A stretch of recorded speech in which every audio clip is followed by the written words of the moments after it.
त्या वेरूळ प्रकरणात अखेर पोलिसांवर कारवाई झाली. PSI निलंबित झाला, अटकही झाली. अखेर पोलिसांनी ही सगळी कारवाई केलेली आहे. तुम्ही यात सगळ्याने आक्रमक भूमिका घेतली. तब्बल 1 आठवडा कारवाईला लागलेला आहे.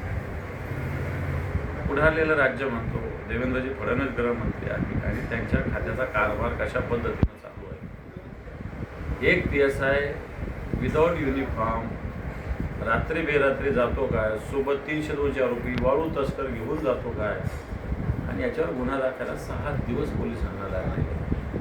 सर्वसामान्य माणसाचा जीव स्वस्त झालेला या लोकांनी एका शिक्षकाचा बळी घेतलेला आहे.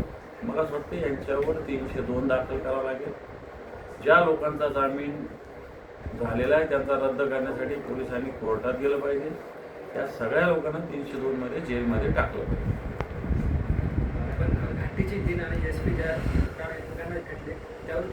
लेखी तक्रार केली, नेमकं काय तक्रार? मी स्वतः लेखी तक्रार केलेली आहे.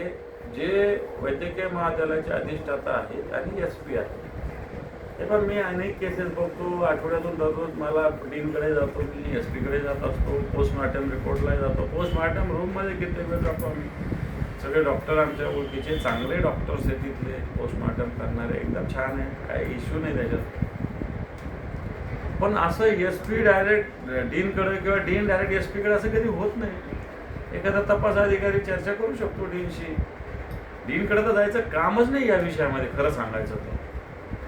तरी डीन आणि SP ची भेट ही संशय निर्माण करणारी आहे.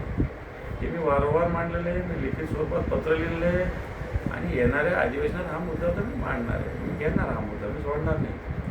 कारण हे सगळं शंका निर्माण करणारं आहे. या शिक्षक जो सुरेश गोडसे याच्यावर अन्याय करणार आहे, एवढं तर क्लिअर सांगतो.